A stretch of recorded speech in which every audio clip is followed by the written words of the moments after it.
ध्यान क्या है? ध्यान आपका जो जितने भी अनुभव हो रहे हैं, जितने भी तरह के अनुभव हो रहे हैं, सबसे प्रकाश हटाकर एक ही अनुभव पर, एक ही घटना पर प्रकाश डालना, वो ध्यान है। यह हमारे चित्त में एक योग्यता है। मान लीजिए ये सबसे बड़ी योग्यता है चित्त की कि वो ऐसा कर सकता है। नाद रचनाएं सागर की तरह है, नाद ही नाद है इस अस्तित्व में, और कुछ नहीं है। अब इंद्रियों ने क्या कर दिया है? उसको सीमित कर दिया है।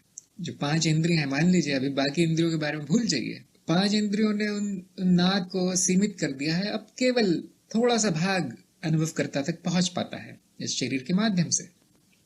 लेकिन उसके ऊपर भी हमारे एक और योग्यता है कि हम बाकी इंद्रियों को भी काट सकते हैं, बाकी इंद्रियों को भी हटा सकते हैं और केवल एक इंद्रिय पर केंद्रित कर सकते हैं। जैसे मैंने सारी इंद्रियां बंद कर दी या उन पर ध्यान नहीं दिया, मान लीजिए उनको काट दिया, और केवल आंखों पर ही मेरा ध्यान है, और आंखों से भी कई वस्तुएं दिख रही है। अब मैं इतना भी कर सकता हूँ कि सभी वस्तुओं से ध्यान हटा के एक वस्तु पर ला सकता हूँ। ये तक योग्यता है हमारे में। यहाँ तक कि उस वस्तु में भी उसका क्या रंग है, उसका क्या आकार है, वहां पर भी मैं ध्यान ले जा सकता हूँ, बाकी सबको हटा के। तन्मात्राओं के स्तर तक भी ध्यान जा सकता है हमारा। ये सबसे बड़ी योग्यता है चित्त की। तो ये अनंत नाद रचनाओं का सागर है, उसको काट के छोटा सा कर दिया है। और इसके बाद भी हमें प्रकृति ने ही एक योग्यता दी है कि इनमें से भी आप बहुत कुछ काट सकते हैं, स्मृति तक उसको पहुंचने से रोक सकते हैं।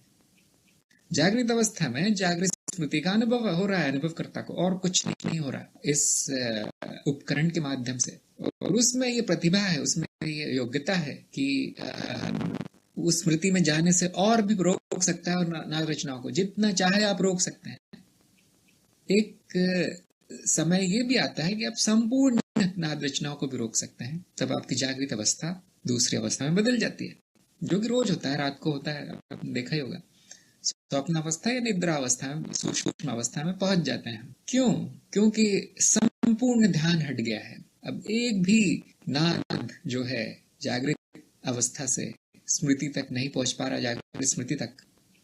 अब जागृत स्मृति का काम खत्म, दूसरी स्मृतियां वो एक्टिव हो जाती हैं, वो सक्रिय हो जाती है। इसको हम चित्त की स्थिति बदलना कहते हैं। एक तरह की वृत्तियों से दूसरी तरह की वृत्तियों की तरफ वो चला जाता है, अनुभव बदल जाता है। ये तब तक होता रहेगा, ये वृत्ति गोल गोल चक्र में तब तक चलती रहेगी जब तक ये शरीर है। जब जैसे शरीर नष्ट होगा तो ये वृत्ति दूसरे शरीरों में घूमेगी, और ये अनंत काल तक होता रहेगा, इसका कोई अंत नहीं है। शरीर आते जाते हैं, चित्त की स्थितियां चलती रहती है, चित्त की वृत्ति चलती रहती है। अभी हमें मनुष्य रूप में 3 स्थितियों में दिखाई देती है वृत्ति। उसमें जागृति सबसे बड़ी है। जागृति हमारे लिए ज्ञान मार्ग के हिसाब से सबसे अच्छी वृत्ति मानी जाएगी, क्योंकि यहाँ ज्ञान है, यहाँ पे हमारा नियंत्रण अधिक है। नियंत्रण क्यों है? क्योंकि हम में ध्यान की योग्यता है।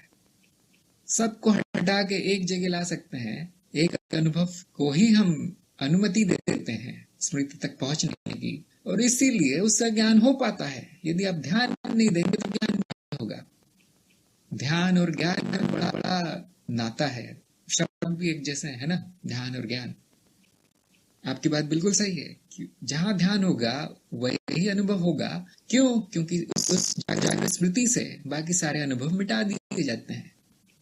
मैंने आपको 2 तरह के ध्यान बताए हैं, जैसा कि जिन्होंने किए हैं, जैसे अंकित ने किए होंगे, वो तो बहुत आगे पहुंच गए हैं, सूक्ष्म अवस्था में पहुंच गए हैं अंकित, तो उन्होंने ये सारे प्रयोग किए होंगे। तो 2 तरह के ध्यान बताए हैं, एक है समावेशी ध्यान, दूसरा है अनन्य ध्यान। जो ने कहा है वो आपने अनन्य ध्यान के बारे में कहा है।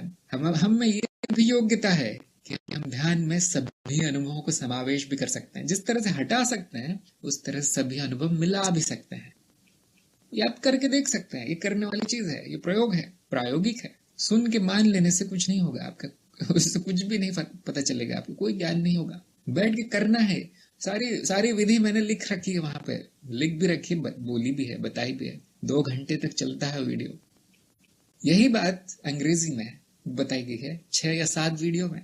ऐसा नहीं कि कुछ बताया नहीं गया है। शताब्दी एक्सप्रेस चल रही है इसलिए सब स्टेशन छूट रहे हैं।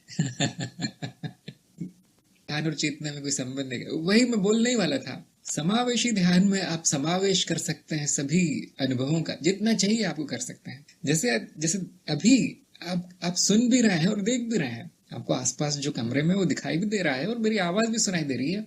अर्थात आपके ध्यान में दृश्य भी है और ध्वनि भी है, दोनों पर ध्यान है आपका।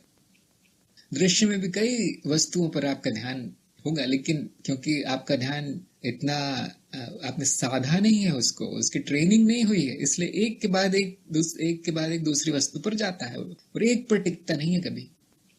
जैसे बंदर एक वृक्ष पे बैठता नहीं, हो इधर से उधर छलांग लगाता रहता है। जैसे पक्षी एक जगह बैठता नहीं है, वैसे आपका ध्यान है एक जगह नहीं टिकता है। इसीलिए योग मार्ग में इतना मार मार के उस साधक को ध्यान देना सिखाया जाता है। यहाँ तक कि वो गुरु डंडा लेके खड़ा रहता है, उसको दिख जाता है कि इसका ध्यान कब चुका। उस डर के मारे वो बेचारा, वो चित्त जो है अनुशासित होता है।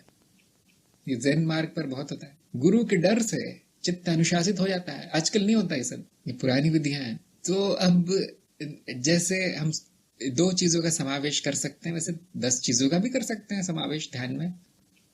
और जैसे ही अब अनुभवकर्ता का समावेश कर लेते हैं ध्यान में कि हाँ देखने वाला भी है, दृष्टा भी है, वो ध्यान चेतना हो जाता है। अब ये मैंने कितनी बार बताया है, बहुत बार बताया। तो आप जितनी बार पूछेंगे मैं उतनी बार बताऊंगा, लेकिन उत्तर हमेशा वही रहेगा, एक ही उत्तर रहेगा कि चेतना वो है जब ध्यान में अनुभवकर्ता सम्मिलित है। ये जब प्रयोगों के जितने वीडियो हैं सब में बताया गया है। अब आपको न ध्यान रहता है न याद रहता है, क्योंकि लिख के नहीं रखते आप और उस पर मनन भी नहीं करते कि इन्होंने बताया करके देखूं मैं एक बार, शायद चेतना क्या होती पता चल जाए। नहीं, दूसरा वीडियो देखना है मुझे, अब अगला वीडियो, अब दूसरा भी देख लिया, अब दूसरे गुरु का वीडियो, दूसरे गुरु का भी देख लिया, अब दूसरे किसी मार्ग का वीडियो देखना, अब ये भी जान लो कुंडलिनी क्या है, शक्ति क्या है। इस तरह से आपका जीवन व्यर्थ जा रहा है। बहुत से लोग ये कहते हैं कि मुझे जल्दी नहीं, पहले मैं देख लेता हूँ। अभी कुछ दिन पहले ही मुझे किसी ने संदेश भेजा था कि अभी मैं बहुत छोटा हूँ, अभी से क्या साधना करूं मैं। मैंने कहा अभी छोटा है तो कुछ बोलना ठीक नहीं है, लेकिन मैंने बड़े लोग भी देखे हैं इस तरह के जो काफी समझदार हो गए हैं, काफी उनकी आयु बढ़ गई, वो भी कहते हैं पहले मैं देख लूं, 2-4 गुरुओं को जरा आजमा लूं। मैंने कहा मृत्यु तो कल भी हो सकती है, मौत तो कभी भी आ सकती है, किसी भी क्षण आ सकती है। पहले वो तो कर लो जिसके लिए आए हो। क्यों आए हैं हम, क्यों जन्म लिया है हमने, वो तो कर लो पहले, उसके बाद सारा जीवन है। ज्ञान मार्ग इतना भी कठिन नहीं है। एक बार जब आपने साध लिया ज्ञान मार्ग को तो इतना कठिन नहीं है। उसके बाद आप सारे मार्गों को छान सकते हैं, कोई रोकने वाला नहीं है। अब होता यह है कि ज्ञान मार्ग में ज्ञान होने के बाद सारे मार्ग छोटे मोटे लगते हैं, उनमें कुछ रखा नहीं है। बाकी मार्गों में ज्ञान मार्ग परम है, उसके ऊपर कुछ भी नहीं है। क्यों? क्योंकि बुद्धि और चेतना के ऊपर कोई परत नहीं है जहां पर आप साधना कर पाए, कुछ भी नहीं है उसके ऊपर।